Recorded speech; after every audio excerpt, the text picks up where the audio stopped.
Thank you to our sponsors for today's video, Eaton, Ionna, InfyPower, and Nokian Tyres. This video is brought to you by Eaton. Eaton is a one-stop shop for implementing reliable and innovative EV charging infrastructure at your site. Across all applications, Eaton's EV charging infrastructure, hardware, and software gives you the scalability, flexibility, and intelligence you need to charge today and scale up tomorrow.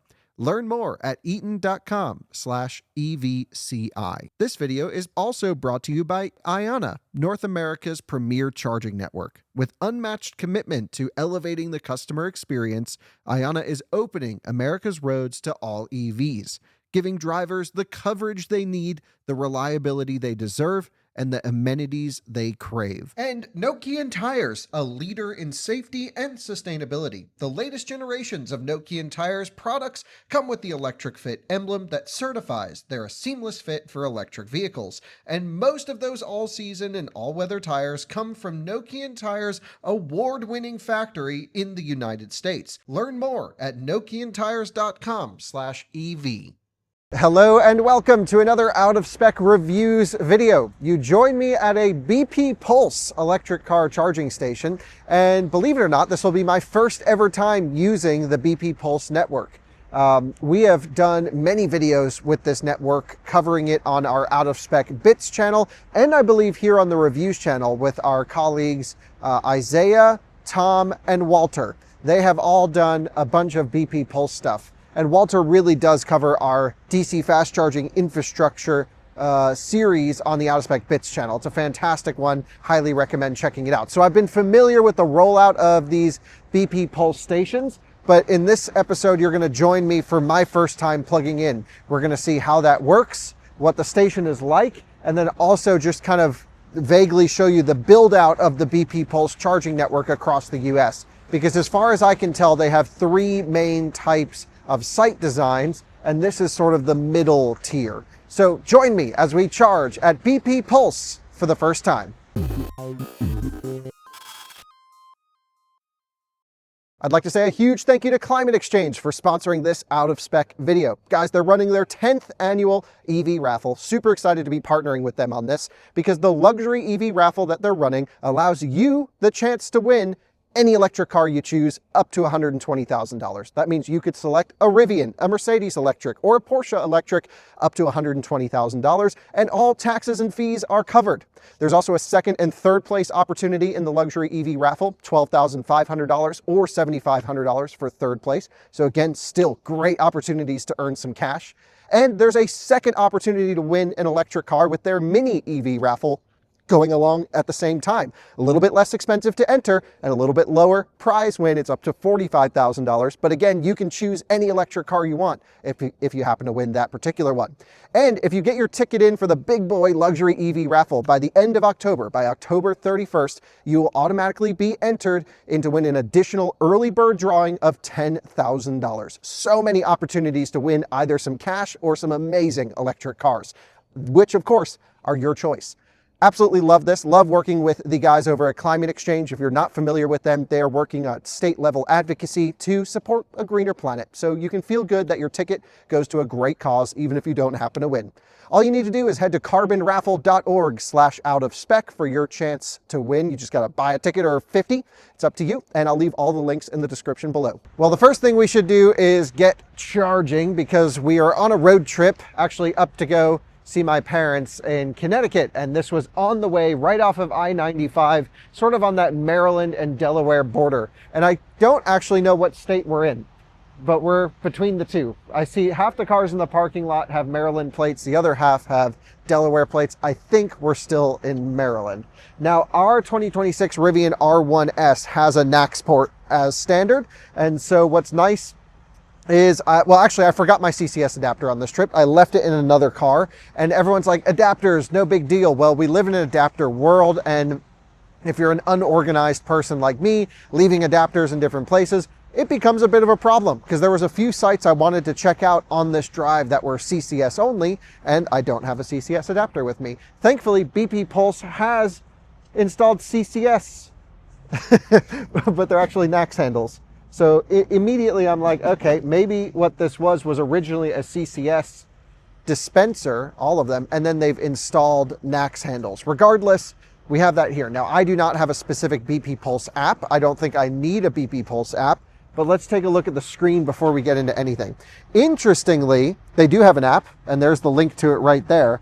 You can, have the pricing listed right here. So between 6 a.m. and 2 p.m., it's 42 cents per kilowatt hour. That's pretty expensive for off-peak charging. A BMW i5 is just rolling in, and a Chevy Blazer behind us, actually. Pretty cool.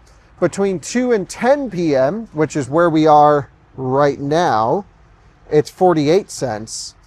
But then if you're overnight charging in the summertime, it says super off-peak, it gets more expensive. That makes less than no sense. Why would super off-peak be more money than off-peak or peak? Regardless, that needs to get looked at or changed, or they have the weirdest electrical pricing structure I've ever seen. I think this must be a typo, and I hope that's not real. Basically, what I'm going to do is go through the instructions here on the screen, which is plug in first, then pay. If I come over here as well, you can see we are going to go through the credit card start portion, and it says it's 48 cents per kilowatt hour right now, which aligns perfectly with this 2 p.m. to 10 p.m. window that we are currently in. So it says plug in first, so that's exactly what I'm going to do with our Rivian. I'm going to take our badged CCS connection here. We're going to plug in the Amphenol, let's see, unit right here. Is it a 380 amp? Yeah, 380 amp. These are the non-liquid cooled versions. So even though it's a nominal 380 amp Amphenol connector here, it can actually dispense 600 amps in a boost profile. So once that boost profile is used up, then it will default to 380 amps nominal or derate a little bit. However, in conditions like this, the Rivian will need 500 amps for a little while. I'm pretty sure we are not going to have any limitation. That's why many companies are choosing to install the air-cooled versions on the Alpitronics. Less complexity, less cost. On our own Alpitronic charger, I went for the big boy oil-cooled ones, though, because we got to do charge testing, and I want no scenario in which the cables will limit. Oh, the Rivian doesn't want to charge, apparently. It is currently at 5% state of charge. The Rivian R1S LFP is proving to be quite a great road tripper. Hopefully I don't fall on my face again, tripping over charging cables. So we've plugged in, and here I can see they have a graphic that says preparing charging session and now ready directly over their pricing. So this is just a software mix-up. Alpitronic doesn't let you adjust too many things, and so here we have a little bit of an issue. It says $35 pre-authorization for a temporary hold. So I'll tap my card. So plug in, tap my card, and hopefully it will charge. That is the best way. Thank you, approved. We always love it when it says approved. Shout out to the out-of-spec viewers for watching this video. And we are going through. Now, a couple things just happened in the background. First of all, you saw that little software glitch where, Alpitronic has minimally customizable UI. The second thing that just happened is what I love to see at charging stations. First of all, they're running on an EV Connect backend, so it connects perfectly with the Rivian's backend system. Also, Scott, I think we should just mention, point camera over here really quick at this i5. Very quick, very quick. Now come on back over so he doesn't know we're filming him. He went to a NACS charger and is now having to move his car. And I'll explain how this is maybe worse than the way Ionna does it. We are charging, we are ramping up. You can see we're at 421 volts already. The LFPs, Rivians, are just always very high voltage. And we're putting in, we'll get up to 500 amps and get full power into the R1S. We're currently at 4% state of charge, ripping maximum juice right there. We love to see that. So a couple great things happened, like I mentioned. Plug in, tap the card, instant charging. That's what we like to see from networks when we go and use them. I recently did a video with the new Walmart charging network, which uses the same Alpitronic Hyper 400s. And it took me roughly 10 minutes of fiddling with an app and getting cards preloaded in their wallets in order to start charging. In this case, we just plugged in the car, tapped my card, and we're charging. That is what people want on a road trip. It's the confidence that they don't need to download another app on their phone. and they're good to go. There's also no indication to me that you would get cheaper charging with the BP Pulse app. However, before we leave the station today, let's try to download it and see what it says, because that'd be kind of curious to know how that goes as well. So we're charging, we're good. We're all familiar with the Alpitronic Hyper 400s. These chargers are great, 400 kilowatt units, silicon carbide rectifiers, absolutely efficient, absolutely dead silent. This is an all-in-one station, which means that this is not only the dispenser to the car, but it's also taking the AC power from the grid and converting it to DC charging for direct current high power charging to the battery pack of the vehicle. We absolutely love that. If we come back over and look at the software, you can see active sessions. This is all pretty similar to normal Alpitronic stuff. As soon as you back away from this main base plate, you're right into the typical Alpitronic software on this car, or on this charger, excuse me, and you can see all the good stuff. Voltage, amperage, charging curve, very typical Rivian LFP charging curve, loves to rip, and it's a really, honestly, this is a great charging vehicle in the Rivian lineup. It's no Gravity, it's no Porsche Cayenne EV or iX3, but it's pretty good. Now, on the site design, we have a couple things that have happened here that are pretty interesting. So what they've done is they've installed chargers that are either CCS dispensers or NACS dispensers. And they must have recently retrofitted these cables over, because you can see here, they're still badged on all of these CCS dispensers, but they have the NACS connectors. And even up here as well. Great shout out to that one, Scott. So they need to come through with some new stickers at this particular location and change the badging on them, because this will confuse drivers. I mean, it's very possible what just happened with this i5 driver is he looked up, saw CCS, he pulled into this, or the station, he pulled into that station, it's badged CCS, and then had to move the car. That's not so good. The other thing is, and Scott, you pointed this out earlier, the truck fueling center and the gas fueling center both have canopies. If you look over here, I just want to inform everyone, yet again, EV drivers are left without a canopy. What the heck? Crazy. Thankfully, it's not raining right now, but it just was when we rolled up, so that's kind of a bummer. I'm sensing that this person might be having trouble charging her Blazer EV, but we'll keep an eye on that and see if we can help at all, because now we know how it works. Plug in, tap your card, good to go. Let's run over here, because this is a nice thing that this site has, which is a pull-through station. So there's currently, you can come at this from either direction on either side, and is a dedicated trailer pull-through spot, which I absolutely love. What's interesting though is, again, it's another NACS dispenser badged as CCS.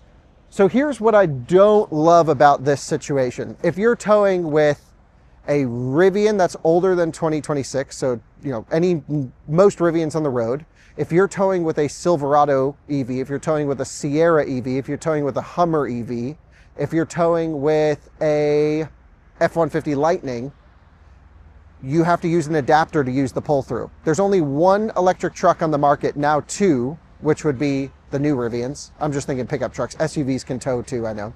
But also Cybertruck, which you'd mostly use a supercharger with, for the most part. Those are the only vehicles that actually can use the pull-through. So that goes for many of the stations here at this site, where I think what's nice is certain networks like Walmart have gone for, and Electrify America, gone for CCS and NACS on individual dispensers, whereas Ionna and BP Pulse and others actually have individual CCS and individual NACS dispensers, but at least at Ionna they're labeled correctly, and they're labeled on the ground, yeah, which this is not. So I really think BP Pulse should consider doing one of each dispenser, or doing a two cables to support both. Now it gets expensive because you got to put a bunch of cables on, but like with the Electrify America implementation of these HIC 400s, is they have two cables per side. So you get CCS and NACS, CCS and NACS for both sides of the charger. That's a really nice upgrade. I love that. Next topic about the BP Pulse stations. I briefly looked around on PlugShare, and they are not all Alpitronic Hyper 400s. Just on my brief search, I found 3 different hardwares that BP Pulse is installing. It's Alpitronic, these. It's tritium units, which are coming back. We have to do some update videos on tritium, and I think Walter's going to their factory re-grand opening. They're not dead, basically. They're coming back. So we got to keep an eye on those guys. And also ABB chargers we found. So that's the initial take on the BP Pulse thing. I want to get into site design and also show you around on the map as to what's going on. Before we head over and take a look at their expansion map, we just came over and met with our new friend Crystal, who owns this Blazer EV. And I was looking here and I'm like, why the heck is this thing only charging at 27 kilowatts? I'm over here, 100 amp limitation, 94 amps. Clearly this is some hard cap that's happening at this particular site. I know our Rivian's ripping full power over there, so that was really weird. And I figured, let's see if it's a connector issue or if it's a station issue. I'm gonna actually, Crystal's been super cool. She's like, whatever you need to do to get me charging fast, let it happen. So I'm like, all right, let's try switching connectors and see if there's an issue there. So I'm gonna come over here and initiate a stop request to charging on her car. Sometimes that works, sometimes it doesn't. We'll come over here and hit stop charging, which actually that's kind of an issue with Alpitronic stations, is anyone can just roll up and stop charging. You can do this for most stations as well. And I think that's kind of a little bit of an issue for these particular stations. Sometimes these will auto close. So what we'll do in the process is we'll let this exit out, clear out. Alpitronics have great cable management on them, so you can really get the cable exactly where you need it to go, which I absolutely love. We will pull the CCS cover back out, insert the cable on this side. Full connection has been made. And again, Blazers don't charge fast, but they don't charge 27 kilowatts slow. So let's see if we can get her going. There we go. So again, same thing we just did with the Rivian. Initialize the plug-in. You can see it says ready. Tap the card. Everything's good to go. And let's see if we can get a higher ramp on this, because that is not a great customer experience. It's her first time using the BP Pulse network. You should be able to plug in, tap your card, and charge it full power on the first time. If there was an issue with that particular cable, or if the station is derated, you would expect a message on the screen or some sort of customer communication to know, hey, we've got an issue.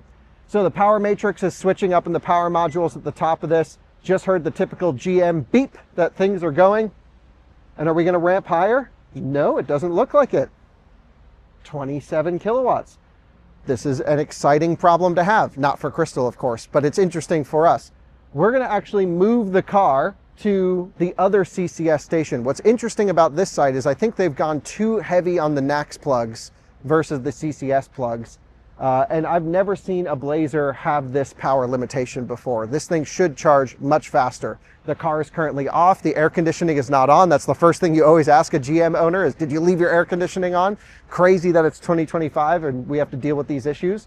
But let's move the car over to the stall that the i5 is plugging in on. That i5 can only take 200 kilowatts, so this car won't steal any of their power, just due to how much power this can do. And that will determine whether it's a car issue or a BP Pulse station issue. Regardless, both the car and the charger should be able to tell you where the limitation is. This hardware and that hardware both don't tell you. Kind of a problem. So let's move it over and do some troubleshooting. Crystal's going to pull the Blazer in. You can take a look right over here. She's going to back it in here so we get good cable management. The i5 is currently charging at 64 kilowatts at 73%. That's to be expected. Let's run over and see what the Rivian's doing. Make sure this thing's still screaming along. And it should be, yeah, 171 kilowatts at 46%. This thing has been screaming. Then we ran into some thermal derate. All that messiness is just the Rivian bouncing up on max thermals. That's the issue with these LFP packs. It's not actually the charging itself. It's just their temperature management's pretty poor.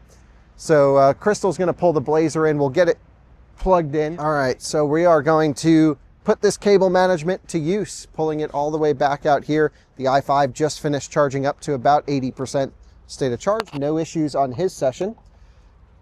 And this is always part of the fun. Whenever you go to a new charging station, you get to meet new people, and there's always more issues to deal with. And that's how we've been lucky enough to stay in business all these years at Out of Spec. When everything works perfectly, who's going to need to watch our videos? I've just plugged in. It doesn't actually know I've plugged in here. You know how it's gone ready? Yeah. Scott, I see no ready. So I'm going to select connector. I don't actually know. I guess 1. In theory. Reading left to right. Select connector 1. We'll tap to put another temporary hold. That's another problem with these situations, is every time it doesn't work, it's another $35 hold, another $35 hold, so on and so forth. So we've gone here, we were approved. It says, please plug in. Well, charging failed to start charge. Please ensure your vehicle is connected. This is not going well. Interesting. So maybe, and the blazer has gone red over here. Now, we do know for sure that the only last CCS connection at the site, again, there's only 2 stations that have CCS, and the rest, the 4 others, are all NACS only. The only other plug is this one right here, and we know it works because it was just charging the i5. So we've got to, this is sort of our last hope here to get this thing juicing properly. So again, another charge, another $35 hold. That process needs some amendment. Now, if you use their app, it's possible there's a way to avoid some of that hold function on there. Bollards are always a little bit interesting with cable management. I want to make sure the software has zeroed out. So the software is on the main base screen. All right, let's plug in here. I know the blazer is alive because there's the blue light on the dash. So that's, you know, car's happy. Means it's communicating. We've got it here. Let's go again, baby. Come on. And weird. So now we'll be able to tell if it was a charger limitation or a car limitation. What do you think, Scott? You can be loud. They'll hear you. Well, why would it be a car limitation? We don't know if this was requesting 27 kilowatts. My guess is it wasn't. No. I've never seen that from a GM product before. But it could be. I mean, Crystal may have been ripping it on the roads and overheated the battery. You never know. She could be full set. She says maybe. So, came off the racetrack and plugged it in. So this just beeps. So the charging is working fine. And now we're charging and oh my goodness. It's a Chevy problem. No way. 93 amp request from a Blazer. There's no way. I've never seen that before. I know that this charger was just charging the i5 at full power. Yeah. And I know the Blazer wants more than this at her current state of charge, which is 24%. It should do 150 kilowatts. And so for sure, the car is only requesting 27. We still had a charger issue, which was this cable didn't initialize. And so that sucks. There's no way around that. It sounds like it necessitates a reset on the Blazer, which the only way I know to do that is to pull the 12 volt and put it back on. But I'm sure Crystal doesn't carry a 10 millimeter socket with her wherever she goes. So maybe. Oh, okay. So, well, that's about all we can do here. That sucks. And never seen that issue before. But again, this is something the charger should say, like, hey, I'm giving you everything the car's asking for. All right, well, I just called my buddy Brandon Flash. He's like, the charger's offering everything the car wants right here. I figured that's the case. We just moved. And talking to Crystal a bit more, she's like, you know, my car does charge pretty slow. She's like, it's a couple hours to get from 10 to 80%. I'm like, these don't charge fast, but it should be like 40 minutes in GM vehicles. So it sounds like her car is just capped hardcore at 27, 28 kilowatts. That's all this thing wants to do. So what we're going to do is I just went into TA over here. I bought a socket set. This is the General Motors, should be included with any GM product. Because when you run them dead, you got to pull the negative terminal. It's a whole thing. Whenever you have an issue in a GM vehicle, you have to pull the negative terminal off the 12 volt to shut the car completely off for like a minute or two and then power it back on. So what we're going to do is exactly that situation right now. We are going to force the vehicle to power off in here. World's slowest charge port door, by the way. Watch that. Can I get the 12 volt off before that closes? So it says, okay, so we're actually fully off. Everything is good. Let's open up the front trunk and fix this issue in the middle of our video. Then we'll get back to the BP Pulse site review. So here's this. Typically they put them on the left side of the cars. We'll have to double check exactly where the 12 volt is in the Blazers, but They're all, let's see, typically right under here. We're just pulling apart Crystal's car, but you know what? We'll make sure it goes back together better than new. Is the 12 volt under here? Negative. Must be the other side. All right, you know it's on this side? Yeah. We'll get all this put back together in a second, but here we go.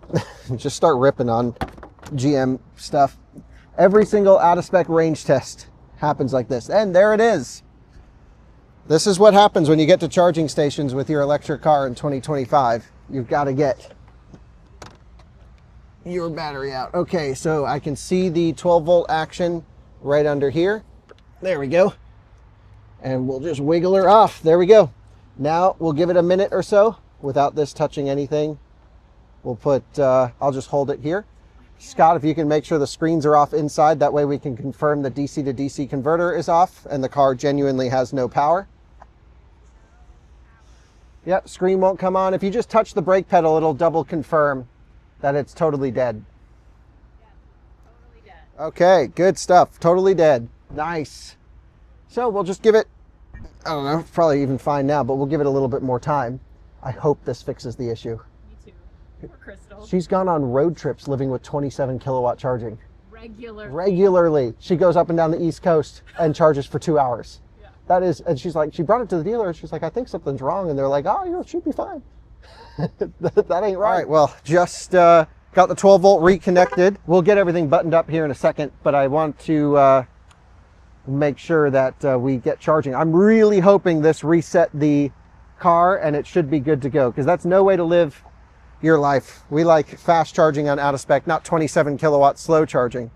Here's the moment of truth. No. Genuinely didn't fix it. No. 28. All right, whatever. It's like an amperage limit at 95 amps. That's not right. That's a broken car is what that is. Okay. Well, we tried, but we'll make sure she gets in touch with the right people at Chevy, because that's crazy. But we did our best. Didn't work. This mislabeling of chargers is becoming a problem because this Equinox also went to another CCS badge station. They'll have to go to either that unit or this one here, but since this plug didn't work, they're heading to the correct charging one. But now they're pulling on the wrong side, so yeah, welcome to charging in 2025. Crystal says, we got in contact with her, so we will send all the information to Chevy Engineering, see if they come back with any sort of update as to why it's charging at 27 kilowatts. And she was super cool. She said, hey, she's going to send us a video clip once this car is fixed and charging properly as to what's going on, because she's going on road trips, driving all over the place, no home charging, and DC charging is her only thing. The car's only got 5,000 miles. She bought it brand new, and this is how she's been living her life. 2 hours from 10 to 80, and she road trips all up and down the East Coast, and she's like, I think something's wrong. Man, crazy. Anyway, let's finish up the BP Pulse site tour. Well, viewers, it's time to talk about the BP Pulse app and also some of their stations and levels of amenities they have, or at least maybe level of station. I'll show you what I'm piecing together from the outside looking in here.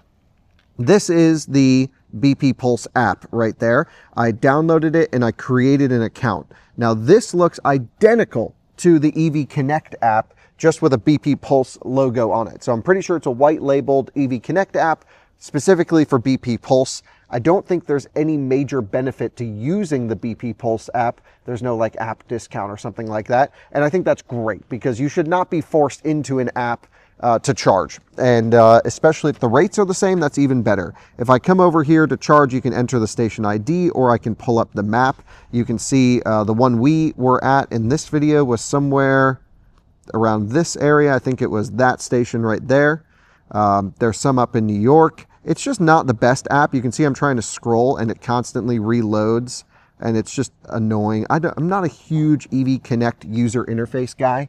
I think their back-end integration in terms of collecting payment and making sure that it integrates with like the Rivian navigation system, that stuff all works well. It's just this app is not really that pleasant to use. So what I'm actually going to do is pull up PlugShare, and we're going to filter for networks, and we're going to toggle all and go to BP Pulse. Now this, let me also just open up my other filters. yeah, we'll just deselect all plugs so everything will show, and we should be good. Is that how that works, I think? Yeah, we should be all right. Oh, no, maybe not. What did I miss? You were just showing Tesla Model 3. Yeah, but I want to go CCS1, NACS, and all other filters with BP Pulse. Okay, so this is the one up in Virginia. So you can see this one uses tritium stations, and it's sort of their like gas station level. Maybe not. Maybe this is similar to like where we were. Cafe is there. Yeah, so that looks like a nice one. We should go over and check that out as well. That uses the tritium units. We have an update coming on tritium from Walter very soon. Yes. They're reopening their US production and things are on the rise. You can see the Jacksonville is completely offline right now. And that's their big boy station. That's the big boy station. I don't even know why it's off the map. And then Tampa has so many. So what's cool about this is you can kind of see this is another one of those tritium stations. It says it's partially under repair, but 5 of 6 are available. So that seems pretty good to me. And you'll find some small stations, another 6 stall tritium. I want to show you guys some of these small ones. 8 stalls, 4, maybe this is what I'm thinking of. I don't know. These things are all looking pretty juicy. 4 to 6 stalls. There was a couple that only had, 2 stations like this at a gas station. So as far as I can tell, you've got the gas station with a charger attached to it. So like if you're a BP distributor or whatever, or if they own a station, they can put in a couple ABB 50 kilowatts or 150 kilowatt stations I've seen, maybe the Terra 184s as well, which would be like 180 kilowatts or so. Gas station, couple plugs. If you're in a local community or just popping in to grab something, you can charge. Then the next level is sort of highway corridor, what we stopped at, Scott, where it was like 10 stalls or 8 stalls. Pull-through option. Yeah. Pull-through option was really good. But again, no canopy, no like specific lounge. It was just, one of their corridor charging locations. Right. And that actually was great. A little too heavy on the NAC side. Should have had more CCS. Yeah. But that's okay. They're future-proofing, I guess you could say. And then they've got the Giga Hubs, which there's one in Boston and there's a new one in California. And these are think like Ionna and Garner, like canopied, specific store. Nice. Really nice one. We should go and visit one of those. We absolutely should. We should actually go up to the Boston one soon because we're on the East Coast. Yeah. I think 40 plugs, maybe more. That's huge. Yeah, it's pretty big. Yeah, we should definitely go. So you've got the gas station, highway station, Giga Hub. That's the level. So, and the app kind of sucks. Don't use that. Wouldn't recommend. But PlugShare is pretty good for finding them. And yeah, let's go finish up the video. Okey-dokey. We should mention as well, Crystal's problem. Oh, yeah. Okay. So I put that in this video as well. We found the problem just recently. Yes, after Shout out 3 to the- visits to service. Yeah, well, shout out to the viewers as well. One of our viewers, Nebula, who's like our GM expert in the comments below, he found out that the charge port manual release cable was not seated back in. So at some point before Crystal took delivery of her Blazer, someone must have yanked the charge port release handle, like a charge port would be stuck in there. Yeah. And never seated it back in. And the car knows that it's pulled, and it defaults to, around 26 to 28 kilowatts. Doesn't show any information to the driver. No error, nothing. It stores an internal error, Oh, but does it doesn't show on the screen. They should show that to the driver. 'Cause- Absolutely. So the dealers were like, no, you're fine. Yeah, because they But weren't if they- educated. They didn't know. Right, but if they had plugged a scan tool into it, it would have actually told the scan tool that's the problem. Interesting. Okay. So now she is fixed with faster charging, Yes. right? Is she totally She good? is fixed. And there was a bulletin about it that she finally convinced the dealer after multiple stops to look at for That her. they finally, yeah. Wow, that looked like a nightmare. It was I'm awful, but we're glad that we could fix it. Yes, our Nebula helping Crystal through us. Yeah. She's now rocking, and she doesn't. She's like, this car charges slow. I'm like, yeah, I know. It's like She was 40. such a good sport about it. Yeah, I know. She's like, why is it 2.5 hours? I'm like, oh, it is slow, but it shouldn't be that slow. Like 40 minutes, 10 to 80 is kind of where that car should be, which is unacceptable in my opinion. She's like, now it's the fastest thing ever. Right. So shout out Crystal, shout out BP Pulse, pretty cool. Definitely needs to massage in some of those errors and bugs. Yeah. And, just in terms of labeling CCS chargers, NACS chargers, Just and hyper CCS. focusing on quality. Yeah, hyper focus on the customer experience. Yeah. And let's go back to the station and end this video. Alrighty. Well, back to the BP Pulse site review tour situation. Holy smokes. So Crystal will be on the channel again at some point. She's great. Okay, we charged up to 100% and beyond in the Rivian. Took 48 minutes to go from 4 to full. Incredible. LFP lifestyle. I love it. So good, so good. Okay, so I forgot what even we were saying about the chargers. We're going to kind of talk about the network as a whole. Network as a whole, BP Pulse. Yeah, so they've installed the Hyper 400s, the Tritium split system, or maybe those are all-in-ones actually, and then also the ABB split systems. As far as I can tell, there are 3 tiers of BP Pulse sites from the outside looking in. By the way, if anyone at BP Pulse is watching this and wants to like invite us in to do a video with you guys, we did when they launched their Jacksonville site in Florida, which is confusingly off the map now for a few weeks, down for maintenance or something, I'm not sure, but it's no longer on PlugShare. That was their first big site. So I don't know what's going on with that. But I'm already noticing like a couple weird things, the CCS badging, and then just the site layout. They went too heavy on NACS versus CCS, which is a little bit odd. So the 3 levels of sites, as far as I can tell, they have like the individual BP gas stations where they put, as far as I can tell, minimum of just 2 dispensers. So maybe 1 Alpi with 2 plugs, or 1 ABB with 2 dispensers. I've been seeing that around. Then there is this thing, which is the mid-tier, where you have 10, 12, 14 plugs in an open parking lot. And then there's the Giga Hubs, and there's one in Massachusetts, there's one in San Francisco area, somewhere along I-5, Hummer EV pulling in. So this is a pretty busy site. That's great. It's perfect for traveling up and down I-95. And the big boy sites seem really interesting, very future looking, lounge stuff, like really nice looking sites. So I think it's cool how they're going to have 3 levels. Ionna's also doing the 3-level thing where you have like your base convenience store, you have your bigger off highway spot, and then your really nice corridor big boy charging site. So I hope someone at BP wants to reach out and maybe take us on a tour, talk about stuff. Would be great to know what units they plan to use up into the future. These Alpis are great, but we see them using other units as well. Perhaps maybe we'll even see some with ChemPower stations. I'd love to see more ChemPowers going in America. So with all of that said, it's getting dark. Let's finish up this video later, actually. We'll download the app, look at the entire network. But for now, we should get on the road and get some distance under us. This was really a fun stop. And a great charging experience from my side. Again, there was no fault of the charger with Crystal's Blazer. That is just a car problem, which was unexpected and something I've never seen before. So we'll get that sorted up in the background, update you guys probably on the Out of Spec Bits channel when that's all fixed. But for now, we're going to hit the road and we'll be back with you to evaluate the network online. Look again, the Hummer pulled into the wrong station because they are not badged correctly.